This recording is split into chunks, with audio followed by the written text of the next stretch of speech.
নমস্কাৰ মই ইছমাইল আৰু আপোনালোকৰ মাজত আজিৰ দিনটোৰ কেইবাটাও গুৰুত্বপূৰ্ণ খবৰৰ কথা আলোচনা কৰিম।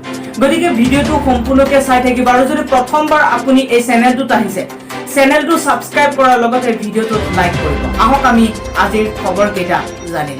অসমত পুনৰবাৰ গঠন হ'ল নতুন আঞ্চলিক ৰাজনৈতিক দল আৰু এই কৃষক মুক্তি সংগ্ৰাম সমিতিৰ দলটোৰ নাম হৈছে ৰাইজৰ দল। ৰাইজৰ লগত থাকিব বুলি প্ৰকাশ কৰিছে। ৰাজ্যৰ ৰাজনীতিত নতুনকৈ আত্মপ্ৰকাশ কৰিছে এটা ৰাজনৈতিক দল। কৃষক মুক্তি সংগ্ৰাম সমিতিৰ পৃষ্ঠপোষকতাত গঠিত হৈছে এই দলটো। কৃষক মুক্তিয়েই নহয়, ৰাজ্যৰ ৭০টা সংগঠনে সন্মিলিত হৈ এই দল গঠন কৰিছে। আছুৰ এজিপিৰ পাছত ৰাইজৰ দলৰ অসমৰ ৰাজনৈতিক ক্ষেত্ৰত নতুন সংযোজন। বিশিষ্ট চলচ্চিত্ৰ নিৰ্মাতা জাহ্নু বৰুৱাকে ধৰি বহু লোক উপস্থিত থাকে এই অনুষ্ঠানত। আৰু জাতি ধৰ্ম বৰ্ণ ভাষা নিৰ্বিশেষে এই দলে ৰাইজৰ স্বাৰ্থত কাম কৰি যাব বুলি মন্তব্য কৰে দলটোৰ নেতা কৰ্মীসকলে। অখিল গগৈৰ নেতৃত্বত থাকিব এই ৰাইজৰ নতুন আঞ্চলিক দলটো। কিমান ভয়ংকৰ আলফা নেতা জিতেন দত্ত। টেলিফোনিক বাৰ্তালাপত প্ৰকাশ পাইছে এটা গুৰুত্বপূৰ্ণ তথ্য। কিয় সভা সমিতিৰ পৰা আঁতৰি আছে আলোচনাপন্থী আলফা নেতা জিতেন দত্ত। সততে জাতি মাটি ভেটি আৰু খিলঞ্জীয়াৰ সুৰক্ষাৰ বাবে সৰব হোৱা দেখা পোৱা যায় আলোচনাপন্থী আলফা নেতা জিতেন দত্তক। কিন্তু শেহতীয়াকৈ ৰাজহুৱা সভা সমিতিৰ পৰা আঁতৰি থকা দেখা পোৱা গৈছে। কিন্তু কিয়? এই আলফা নেতা জিতেন দত্তৰ বিৰুদ্ধে আছে এবুৰি অভিযোগ। ছ'চিয়েল মিডিয়াত বিপ্লৱজ্যোতি মোহন নামৰ এজন যুৱকে জিতেন দত্তৰ বিৰুদ্ধে এবুৰি ভয়ংকৰ অভিযোগ আনিছে। এই ভয়ংকৰ অভিযোগৰ ভিতৰত অন্যতম আছে একাধিক সতীৰ্থক হত্যা কৰাৰ ঘটনা। এই জিতেন দত্তই সেনাৰ দ্বাৰা সতীৰ্থক হত্যা কৰিছিল। ৰাষ্ট্ৰীয় ক্ৰীড়া আয়োজকৰ পৰা 1 কোটি টকা সংগ্ৰহ কৰিছিল। 2.5 কেজি সোণৰ ভাগ বতৰা আৰু সেনা বিষয়াৰে গোপন বুজাবুজিৰ তথ্যও দাঙি ধৰিছে। 28 নং বেটেলিয়ানক যুদ্ধবিৰতি কৰাৰ ব্লুপ্ৰিণ্ট ৰচা, সংগঠনৰ অস্ত্ৰ ভাণ্ডাৰ সেনাক চমজাই দিয়া আদি ইত্যাদি অলেখ অভিলেখ উত্থাপন কৰিছে।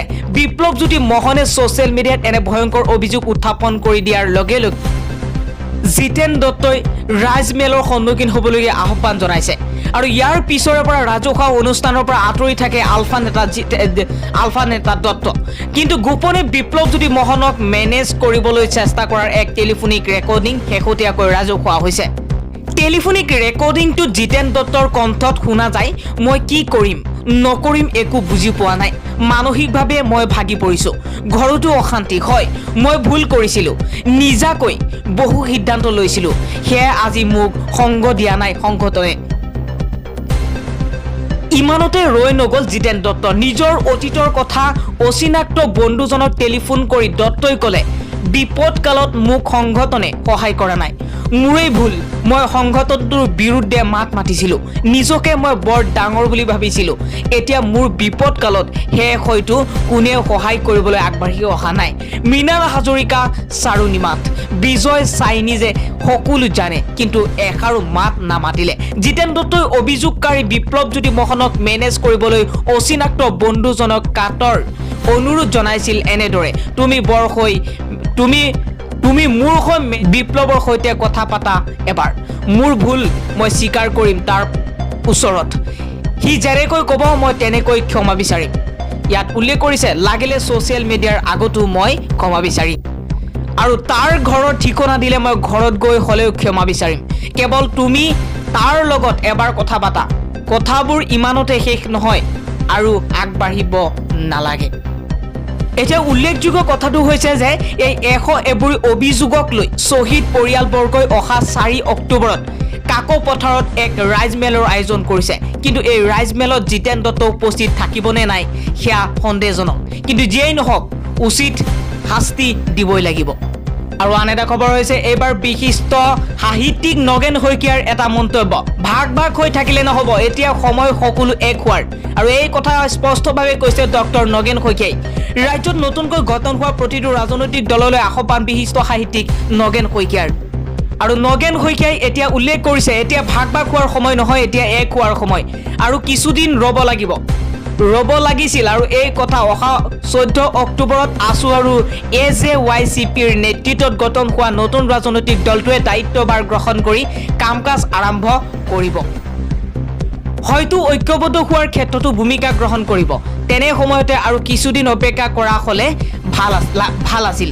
এই মন্তব্য বিশিষ্ট সাহিত্যিক লেখক অসম সাহিত্য সভাৰ প্ৰাক্তন সভাপতি ডক্টৰ নগেন শইকীয়াৰ। বিশিষ্ট সাহিত্যিকগৰাকীয়ে অসমীয়া জাতিৰ স্বাৰ্থত ভাগ নহয় সকলোকে এক হ'বলৈ আহ্বান জনাইছে। ইফালে শুক্ৰবাৰে ৰাজ্যত নতুনকৈ আত্মপ্ৰকাশ কৰা জনতাৰ দলৰ উপদেষ্টা হিচাপে সাহিত্যিকগৰাকীৰ নাম সন্নিৱিষ্ট কৰাত প্ৰতিক্ৰিয়া প্ৰকাশ কৰি নগেন শইকীয়াই কয় যে কৃষক মুক্তিৰ ঘোষিত ৰাজনৈতিক দলত সন্নিৱিষ্ট কৰাত আচৰিত হৈছোঁ। অসম আৰু অসমীয়াৰ স্বাৰ্থৰ বাবে কাম কৰা সকলো দললৈ শুভেচ্ছা সদায় আছে, কিন্তু কোনো দলৰ উপদেষ্টা হ'ব নিবিচাৰোঁ।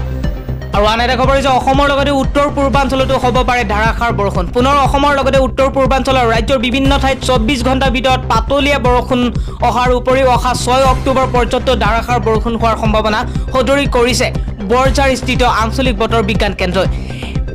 আৰু লগতে বে অফ বেংগল সাগৰ পৃষ্ঠৰ পৰা 5.8 কিলোমিটাৰ দূৰত্বত উৎপত্তি হোৱা ধুমুহাৰ ফলত অসম তথা উত্তৰ পূৰ্বাঞ্চলৰ বেছিভাগ ঠাইত বৰষুণৰ প্ৰভাৱ আহিব পাৰে।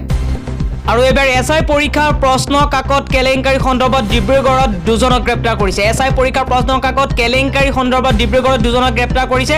আৰু লগতে জীৱন ফুকন নগৰৰ পৰা গ্ৰেপ্তাৰ প্ৰিয়নাথ গগৈক ওৰফে জিন্তু গগৈক আৰু বৰপথাৰৰ দিলীপ গগৈ ওৰফে ভাই নামৰ এজনকো গ্ৰেপ্তাৰ কৰিছে। CIDৰ দলে গ্ৰেপ্তাৰ কৰি দুয়োকে লৈ গৈছে গুৱাহাটীলৈ। আৰু আন এটা খবৰ হৈছে প্ৰাক্তন মুখ্যমন্ত্ৰী তৰুণ গগৈৰ পুত্ৰ গৌৰৱ গগৈয়ে এইবাৰ এটা মন্তব্য প্ৰকাশ কৰিছে। মই মুখ্যমন্ত্ৰী হ'ব বিচৰা নাই, কিন্তু বোকা খাটত এনেধৰণে ক'লে সাংসদ গৌৰৱ গগৈ আৰু স্পষ্টভাৱে ইংগিত প্ৰদান কৰিছে যে গৌৰৱ গগৈয়ে মুখ্যমন্ত্ৰীৰ দাবীদাৰ বিচৰা নাই। আৰু এইবাৰ হিমন্ত বিশ্ব শৰ্মাৰ এটা নতুন মন্তব্য, ৰাজনৈতিক সভাত ইমানবোৰ দলৰ নাম ল'বলৈ সকলোৰে অসুবিধা হ'ব বুলি মন্তব্য কৰিছে স্বাস্থ্যমন্ত্ৰী ডক্টৰ হিমন্ত বিশ্ব শৰ্মাই।